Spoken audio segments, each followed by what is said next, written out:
Hello, എല്ലാവർക്കും നമസ്കാരം. കുറേ ദിവസമായിരുന്നു നമ്മൾ കണ്ടിട്ട്. അത് മറ്റൊന്നും കൊണ്ടല്ല, ചെറിയൊരു ഹെൽത്ത് ഇഷ്യൂ ഉണ്ടായിരുന്നു. അത് ചെറുതാണെന്ന് ചോദിച്ചാൽ ചെറുതല്ല, എന്നാൽ വലുതാണെന്ന് ചോദിച്ചാൽ വലുതുമല്ല. ഞാൻ കാണിച്ചു തരാം. ഇതായിരുന്നു എൻ്റെ ഹെൽത്ത് ഇഷ്യൂ. ഇതെന്താണെന്ന് കണ്ടോ? കണ്ടോളൂ, കിഡ്നി സ്റ്റോൺ. അപ്പോൾ ഈ സ്റ്റോൺ ഞാൻ ശരിക്കും അത് ബോട്ടിലൊക്കെ മേടിച്ചിട്ട് ഷോക്കേസിൽ ഇങ്ങനെ വെച്ചേക്കായിരുന്നു. കാരണം ഇത് കാണുന്നതോറും നമുക്ക് വെള്ളം കുടിക്കാനുള്ള ടെൻഡൻസി കൂടുമല്ലോ. ഇത്രമാത്രം പെയിൻഫുൾ ആയിട്ടൊരു സാധനമാണ് കിഡ്നി സ്റ്റോൺ എന്ന് പറയുന്നത്. നിങ്ങൾക്ക് എല്ലാവർക്കും അറിയാവുന്ന കാര്യമാണ്. കുറേ അധികം ആൾക്കാർക്ക് ഈ സാധനം ഉണ്ട്. അപ്പോൾ ഞാനിത് റിമൂവ് ചെയ്യാനൊക്കെ പോയി GG ഹോസ്പിറ്റലാണ്, ട്രിവാൻഡ്രത്ത് GG ഹോസ്പിറ്റലായിരുന്നു അതിൻ്റെ പ്രൊസീജിയർ നടന്നത്. സർജറി ഒന്നും അല്ലായിരുന്നു, ട്യൂബ് ഇട്ടിട്ട് അത് സക്ക് ചെയ്തെടുക്കുകയാണ് ചെയ്തത്. അപ്പോൾ പ്രത്യേകിച്ച് വേദനയൊന്നുമില്ല. ഇത് കഴിഞ്ഞ് ഒരു ദിവസം കൂടെ അവിടെ അഡ്മിറ്റ് ആവാൻ വേണ്ടി വന്നു. അതിനുശേഷം നെക്സ്റ്റ് ഡേ നമ്മളെ ഡിസ്ചാർജ് ചെയ്ത് വീട്ടിൽ വന്ന് ഒന്നും കിടന്ന് ഉറങ്ങിയിട്ട് ഞാൻ അന്ന് വൈകുന്നേരം തന്നെ വർക്കിന് ഇറങ്ങി. അപ്പോൾ അത്ര മാത്രമേ ഉള്ളൂ ഈ ഒരു പ്രൊസീജിയർ എന്ന് പറയുന്നത്. അപ്പോൾ അതുകൊണ്ടാണ് വീഡിയോ ചെയ്യാൻ പറ്റാത്തത്. കുറച്ച് ദിവസം അങ്ങനെ അതിൻ്റെ ഒരു പിന്നാലെ ആയിരുന്നു. പിന്നെ കുറച്ച് ദിവസം ചെയ്യാണ്ട് വന്നപ്പോഴേക്കും പിന്നെ അതങ്ങ് മടിയായിട്ട് മാറി. ഇന്ന് ചെയ്യാം, നാളെ ചെയ്യാം ഇങ്ങനെ മാറി പോയിക്കൊണ്ടിരുന്നു. പിന്നെ ഒരു റീസൺ എന്ന് പറയുന്നത് ബിഗ് ബോസ് കാണൽ നിർത്തിയിട്ടുണ്ടായിരുന്നു, ഫൈനൽ എപ്പിസോഡാണ് കണ്ടത്. കാരണം എനിക്ക് ചില കാര്യങ്ങൾ അങ്ങോട്ട് ദഹിക്കാതെയായി. ബിഗ് ബോസിനകത്ത് നടക്കുന്ന നമ്മൾ കാണുന്ന കുറേ കാര്യങ്ങൾ, പല ഫേവറിസവും അതും ഇതും അതൊക്കെ അങ്ങോട്ട് പിന്നെ കണ്ടന്റ് ഇല്ലാത്തൊരവസ്ഥ. അങ്ങനെയൊക്കെ വന്നപ്പോഴേക്കും ശരി, എന്നാൽ പിന്നെ ഇനി കാണണ്ട എന്നങ്ങ് തീരുമാനിച്ചു. ഇന്ന് വരാനുള്ള കാരണം, ഒരു വീഡിയോ ഞാൻ കണ്ടു. തിരുവനന്തപുരത്ത് ഒരു ഹോസ്പിറ്റലിൽ നടന്നൊരു സംഭവം. നമ്മൾ പലപ്പോഴും ടി വിയിലൊക്കെ കണ്ടിട്ടുണ്ട്, മെഡിക്കൽ നെഗ്ലിജൻസ് എന്ന് പറഞ്ഞിട്ട്, അതായത് ഹോസ്പിറ്റലുകാരുടെ അനാസ്ഥ കൊണ്ട് രോഗി മരണപ്പെടുന്നൊരവസ്ഥ. പക്ഷെ അത് നമ്മുടെ നാട്ടിൽ തന്നെ അനുഭവിക്കേണ്ടി വരുന്ന, അല്ലെങ്കിൽ അത് കാണേണ്ടി വരുന്ന ഒരു സിറ്റുവേഷൻ ഉണ്ട്. ശരിക്കും കണ്ടപ്പോൾ ഷോക്കായിപ്പോയി. കാരണം ആ ഹോസ്പിറ്റലിനെ കുറിച്ച് കുട്ടിക്കാലം മുതലേ കേൾക്കാറുണ്ട്. വളരെ നല്ല ഹോസ്പിറ്റലാണ്. എൻ്റെ കൂടെ കുഞ്ഞുനാളിൽ പഠിച്ച എൻ്റെ ഒരു സുഹൃത്തിൻ്റെ സിസ്റ്റർ അവിടെ വർക്ക് ചെയ്യുന്നുണ്ട്. അപ്പോൾ നല്ലൊരു ഹോസ്പിറ്റലാണ് എന്നാണ് പൊതുവെ കേട്ടിട്ടുള്ളത്. പക്ഷേ ഇന്ന് ഈ വാർത്ത കണ്ടപ്പോൾ ഇത്രമാത്രം അധപ്പതിച്ചോ ആ ഹോസ്പിറ്റൽ എന്ന് ചിന്തിച്ചു പോയി. എന്നാലും ഞാൻ നിങ്ങളെ ആ വാർത്തയൊന്ന് കാണിക്കാം.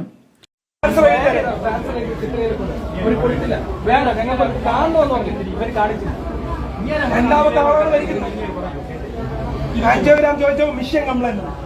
ഇത്രയും വലിയ ഹോസ്പിറ്റലാണ്, ആൻജിയോഗ്രാം ചോദിച്ചപ്പോൾ മിഷൻ കംപ്ലൈന്റ്. ആ പേഷ്യന്റ് പറഞ്ഞ മറുപടി ഹോസ്പിറ്റലിന്റെ പേര് ഇന്ന് മെഡിക്കൽ സൂപ്രണ്ടും പറഞ്ഞതാണ്, നമ്മളെ മിഷൻ കംപ്ലൈന്റ് ആണ്, നിങ്ങൾ അറിയിക്കണ ആവശ്യമില്ല.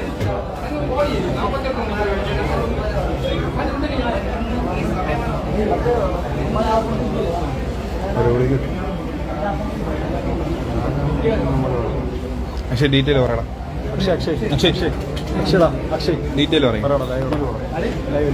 ഇന്നലെ ശ്രീരാമകൃഷ്ണ ഹോസ്പിറ്റലിൽ നിന്ന് 12 മണിയായപ്പോൾ കൊണ്ടുവന്നതാണ്. വെറും നെഞ്ചുവേദന എന്ന് പറഞ്ഞ് കൊണ്ടുവന്നതാണ് എന്റെ ചേട്ടന്. ശ്രീരാമകൃഷ്ണ ഹോസ്പിറ്റലിൽ അവർ ചെക്ക് ചെയ്ത് നോക്കിയപ്പോൾ ഓക്സിജൻ കുറവ്, ഓക്സിജൻ കൊടുത്തു. അത് വേണമെന്ന് പറഞ്ഞ് പിന്നെ ബ്ലഡ് ടെസ്റ്റ് ചെയ്യാൻ കൊടുത്തു. ബ്ലഡ് ടെസ്റ്റ് ചെയ്ത സമയത്ത് ഹാർട്ട് അറ്റാക്കിന്റെ സിമ്മലുണ്ട്. അവർ രണ്ടും പോസിറ്റീവ് ഹാർട്ട് അറ്റാക്ക് ആണെന്ന് അവർ കൺഫേം പറഞ്ഞു. ആൻജിയോഗ്രാം ചെയ്യണം, അവിടെ ആൻജിയോഗ്രാം ഇല്ല, നിങ്ങൾ അടുത്ത പെട്ടെന്ന് ഹോസ്പിറ്റലിൽ SKയിലോട്ട് പോകാൻ പറയും. നമ്മൾ പറഞ്ഞു ശ്രീചിത്രയിൽ പോകാന്ന്. അവർ പറഞ്ഞു വേണ്ട, ഇവിടെ തന്നെ SKയിൽ തന്നെ പോകണമെന്ന് പറഞ്ഞ് SKയിലോട്ട് വിട്ട്. SKയിൽ 1 മണിയായപ്പോൾ ഇവിടെ വന്നു. 1 മണിയായപ്പോൾ വന്നപ്പോൾ നമ്മളെ ജൂനിയർ ഡോക്ടർ, സീനിയർ ഡോക്ടർ എല്ലാം നോക്കി. കാർഡിയോ ജൂനിയർ ഡോക്ടർ വന്ന് പറഞ്ഞ് ഈ റിപ്പോർട്ട് എല്ലാം സീനിയർ ഡോക്ടർ രാജേഷിന് അയച്ചു കൊടുത്ത്. കാർഡിയോ ഇവിടുത്തെ സീനിയർ ഡോക്ടർ രാജേഷിന് അയച്ചു കൊടുത്ത രാജേഷ് ഡോക്ടർ പറഞ്ഞത് ഒരു പ്രശ്നവും ഈ പേഷ്യന്റിന് കാർഡിയോയായിട്ട് ബന്ധപ്പെട്ട ഒരു പ്രശ്നമില്ല, നിങ്ങൾക്ക് ഒരു കുഴപ്പമില്ല. ഞാൻ എന്റെ ചേട്ടനെ വിളിച്ച് പറയാണ്, ഒരു പ്രശ്നമില്ല ചേട്ടാ, നമ്മളെ ഇവിടെ ആശുപത്രിയിൽ നിന്ന് വിടാൻ പോവുകയാണ്, ഒരു പ്രശ്നമില്ലെന്ന്. കുറച്ച് കഴിഞ്ഞപ്പോൾ ചേട്ടൻ വയലന്റ് ആയി തുടങ്ങി. ഇതെല്ലാം അവർ കണ്ടുകൊണ്ട് നിൽക്കുകയാണ്. 2 ഡോക്ടർമാര് കൺമുമ്പിൽ വെച്ച് കണ്ടുകൊണ്ടിരിക്കണം. ഒരു റിയാക്ഷനും ഇല്ല അവർക്ക്. 2 ഓക്സിജൻ മാസ്ക് അല്ലാതെ അവർ വേറെ ഒന്നും വെച്ചിട്ടില്ല. 2 ഓക്സിജൻ മാസ്ക് അല്ലാതെ 5 മണിക്കൂറോളം അവിടെ ഇട്ടുകൊണ്ട് കിടത്തി നമ്മൾ. 5 മണിക്കൂറോളം എന്ത് ചെയ്യണമെന്ന് അറിഞ്ഞുകൂടിയായിരുന്നു. 5 മണിക്കൂറോളം. 5ാമത്തെ മണിക്കൂറായപ്പോൾ പുള്ളി വൊമിറ്റ് ചെയ്യാൻ തുടങ്ങി, പുള്ളിക്ക് ഫിക്സ് വരാൻ തുടങ്ങി. ഒരു കുഴപ്പമില്ല, വേറെ ആൻജിയോഗ്രാം തീരാന്നുള്ള കാര്യം ഉണ്ടായിരുന്നുള്ളൂ. ആൻജിയോഗ്രാമിന് നിങ്ങൾ ആലോചിച്ച് നോക്കണം. അവിടുത്തെ ഡോക്ടർ പറഞ്ഞ ആൻജിയോഗ്രാം ചെയ്ത് കഴിഞ്ഞാൽ രക്ഷപ്പെടുമെന്ന്. വേറെ ആൻജിയോഗ്രാമിൽ തീരാന്നുള്ള കാര്യം. ഇന്നലെ ഇവിടുത്തെ മിഷൻ കംപ്ലൈന്റ് ആയിരുന്നു.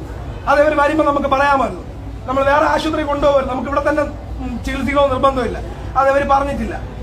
അവസാനം 5ാമത്തെ മണിക്കൂർ പട്ടിയെ പോലെ 5 മണിക്കൂർ കഴിഞ്ഞപ്പോൾ 5ാമത്തെ മിനിറ്റിൽ അവിടുത്തെ കാഷ്വാലിറ്റി ഡോക്ടർ എന്ന് പറഞ്ഞ് നിങ്ങൾ ഇവിടുന്ന് കൊണ്ടുപോകണതാണ് നല്ലത്, വേറെ ആശുപത്രി കൊണ്ടുപോ, എങ്കിലേ പുള്ളിയെ രക്ഷപ്പെടുത്താൻ പറ്റൂ. അതിനിടയ്ക്ക് ഇവിടെ പറഞ്ഞിട്ട് തിരിഞ്ഞത് പുള്ളി ഡെത്തായി. രാവിലെ 5:30 പോലീസിനെ വിളിച്ചു. പോലീസ് വന്ന് എഴുതിയെടുത്തോണ്ട് പോയി. വേറെ ഒന്നും ചെയ്തില്ല. പോലീസിനെ വിളിച്ചു, ഡോക്ടർമാരെ വിളിച്ചു. ആ ബോഡിയെ മരിച്ച ഡെത്തായെന്ന് പോലും ഇല്ലാതെ വെന്റിലേറ്ററിൽ ഇട്ടുകൊണ്ട് നേരെ എടുത്തോണ്ട് പോയി ആൻജിയോഗ്രാം ചെയ്തു. ആൻജിയോഗ്രാം ചെയ്തോ ഇല്ലെന്നും നമുക്ക് അറിഞ്ഞൂടാ. അവർ CD തന്നിട്ടില്ല, ഡ്രൈവ് തന്നിട്ടില്ല, ഒന്നും തന്നിട്ടില്ല. ഇതിന്റെ ഒന്നും സത്യാവസ്ഥ നമുക്ക് അറിഞ്ഞൂടാ.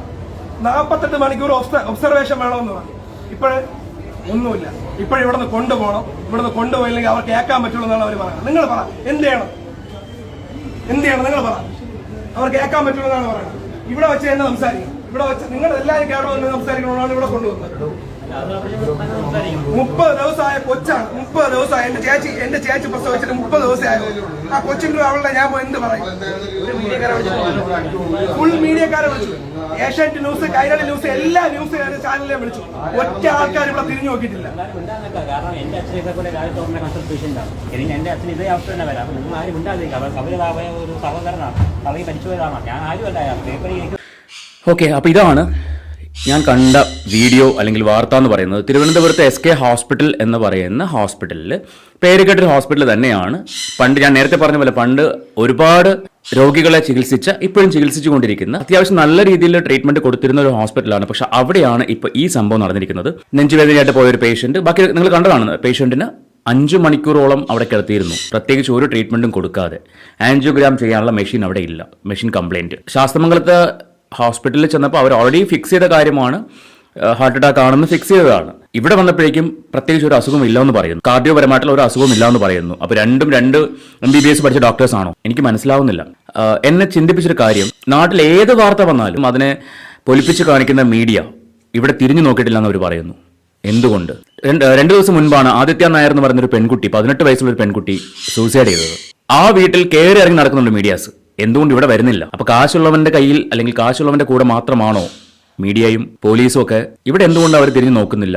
ഇതെന്തുകൊണ്ട് ഒരു വാർത്താ മാധ്യമങ്ങളിലും വന്നില്ല? ആ ബ്രദർ പറയുന്നുണ്ട്, 30 ദിവസം പ്രായമുള്ള കുഞ്ഞ്, ആ മരിച്ചുപോയ ആൾക്ക്, ആ ഭാര്യയുടെയും കുഞ്ഞിന്റെ അവസ്ഥ ഒന്ന് ആലോചിച്ച് നോക്കി. ശരിക്കും ഈ ഹോസ്പിറ്റലിനെതിരെ നിയമ നടപടി സ്വീകരിക്കണമെന്നാണ് എനിക്ക് പറയാനുള്ളത്. എനിക്ക് ഈ വയ്യാണ്ട് വന്നപ്പോഴും ഞാൻ ആദ്യം വിചാരിച്ചത് SK പോകാം, കാരണം വീടിന് കുറച്ച് അടുത്താണ്, അപ്പോൾ SK പോകാമെന്നൊക്കെ വിചാരിച്ചു. പക്ഷെ പിന്നെ വേണ്ട, GG പോകാമെന്ന് തീരുമാനമെടുക്കുക ചെയ്തത്. പക്ഷേ എനിക്ക് അവിടെ കിട്ടിയ ട്രീറ്റ്മെന്റ് എന്ന് പറഞ്ഞാൽ ഏറ്റവും ബെറ്റർ ട്രീറ്റ്മെന്റ് ആണ്. GG ഹോസ്പിറ്റലിൽ ഡോക്ടർ അരവിന്ദ് ഇതുവരെ ഹോസ്പിറ്റലിൽ അഡ്മിറ്റ് ആയിട്ടില്ല. പക്ഷെ ഞാൻ ട്രീറ്റ് ചെയ്തത് വെച്ചിട്ട് ബെസ്റ്റ് ട്രീറ്റ്മെന്റ് ആയിരുന്നു ഡോക്ടറുടെ ട്രീറ്റ്മെന്റ്. നമുക്ക് വേണ്ടപ്പെട്ടവരുടെ കൂടെ കൂട്ടിരിക്കാൻ വേണ്ടിയൊക്കെ പോയിട്ടുണ്ട് ഹോസ്പിറ്റലുകളിൽ. പക്ഷേ എല്ലായിടത്തും പേഷ്യന്റിന്റെ യൂറിൻ ബൈസ്റ്റാൻഡർ തന്നെ എടുത്ത് കളയേണ്ട ഒരു അവസ്ഥയായിരുന്നു.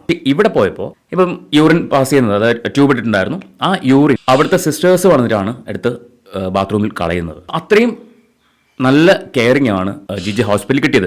അപ്പോൾ ഒരു ഹോസ്പിറ്റലിൽ ഇങ്ങനെ നല്ല ട്രീറ്റ്മെന്റ് കൊടുക്കുമ്പോഴാണ് അതേ ജില്ലയിൽ അതിന്റെ തൊട്ടടുത്ത് മറ്റൊരു ഹോസ്പിറ്റലിൽ ഇങ്ങനൊരു അനാസ്ഥ. അവർക്ക് പറ്റില്ലെങ്കിൽ, അവർക്ക് പറ്റില്ല എന്ന് പറഞ്ഞാൽ അടുത്ത ഹോസ്പിറ്റലിലേക്ക് റെഫർ ചെയ്യാം, അല്ലെങ്കിൽ അടുത്ത ഹോസ്പിറ്റലിലേക്ക് കൊണ്ടുപോകാൻ പറയാം, ഇതൊക്കെ ചെയ്യാം. മറ്റെവിടെയെങ്കിലും കൊണ്ടുപോകും എന്ന് പറയാം, അല്ലെങ്കിൽ മെഡിക്കൽ കോളേജിൽ കൊണ്ടുപോകും. സാധാരണ ഹോസ്പിറ്റലുകാർ പറയുന്നത് ഇവിടെ നടക്കില്ല, നിങ്ങൾ മെഡിക്കൽ കോളേജിൽ കൊണ്ടുപോകുമെന്നാണ് പറയുന്നത്. പക്ഷേ ഇവിടെ അത്രയും ക്രിട്ടിക്കൽ കേസും ആയിരുന്നില്ല. അദ്ദേഹം പറയുന്നത് ആൻജിയോഗ്രാം ചെയ്താൽ ഓക്കെ ആകുമായിരുന്ന ഒരു പേഷ്യന്റ് 5 മണിക്കൂറാണ്, 1-2 മിനിറ്റോ 1-2 മണിക്കൂറോ അല്ല, 5 മണിക്കൂറാണ് വെറുതെ കിടത്തിയിരുന്നത്. എന്തിനു വേണ്ടി? ഒരു ജീവൻ പൊലിച്ചപ്പോൾ അല്ലെങ്കിൽ ഒരു ജീവൻ നഷ്ടപ്പെടുത്തിയപ്പോൾ ഈ ഹോസ്പിറ്റലുകാർക്ക് എന്ത് നേട്ടമാണ് ഉണ്ടായത്? മരിച്ച പേഷ്യന്റിനെ അതിന് ആൻജിയോഗ്രാം ചെയ്തു എന്ന് പറയുന്നു മരിച്ചതിന് ശേഷം. അന്നേരം ആൻജിയോഗ്രാം ചെയ്യാൻ മെഷീൻ എവിടെ നിന്ന് റെഡിയായി? മെഡിക്കൽ സൂപ്രണ്ട് പറഞ്ഞു എന്ന് പറയുന്നത് ആൻജിയോഗ്രാം മെഷീൻ കംപ്ലൈന്റ് ആയ കാര്യം നിങ്ങളെ ബോധിപ്പിക്കേണ്ട ആവശ്യമില്ല എന്ന്. പിന്നെ ആരെയാ ബോധിപ്പിക്കേണ്ടത്? കാശിന് വാങ്ങിച്ചാൽ മതി. ഇത്തരം ഹോസ്പിറ്റലുകളിൽ പോകുന്നതിന് മുൻപ് ഒന്ന് ചിന്തിക്കുക. മുന്നേ അവിടെ ട്രീറ്റ് ചെയ്ത ആൾക്കാരുടെ ഒപ്പീനിയൻ എടുക്കുക, ട്രീറ്റ് ചെയ്ത് രക്ഷപ്പെട്ട ആൾക്കാരുടെ. ഇപ്പോൾ ഒരു ഹോസ്പിറ്റലിനെയും ശരിക്കും പറഞ്ഞാൽ വിശ്വസിക്കാൻ പറ്റാത്തൊരവസ്ഥയാണ്, ഒന്നിനെയും വിശ്വസിക്കാൻ പറ്റുന്നില്ല. പണ്ട് പേരുകേട്ട ഹോസ്പിറ്റൽ ഇന്ന് പേര് നഷ്ടപ്പെടുത്തിയിരിക്കുന്നു. പക്ഷേ ഞാൻ നേരത്തെ പറഞ്ഞാൽ ഒരു മാധ്യമങ്ങളും വാർത്തയാക്കിയിട്ടില്ല. പോലീസ് വന്ന് എഴുതിക്കൊണ്ട് പോയി എന്ന് പറയുന്നു, പിന്നെ ഒരു റിപ്പോർട്ടും അവരുടെ ഭാഗത്തൊന്നുമില്ല എന്ന് പറയുന്നുണ്ട്. അപ്പോൾ ഉറപ്പായിട്ടും ഇത് ചോദ്യം ചെയ്യേണ്ട കാര്യമാണ്, ചോദ്യം ചെയ്യപ്പെടേണ്ട കാര്യമാണ്. നിങ്ങളിത് ഏറ്റെടുക്കണം എന്നാണ് എനിക്ക് ജനങ്ങളോട് പറയാനുള്ളത്.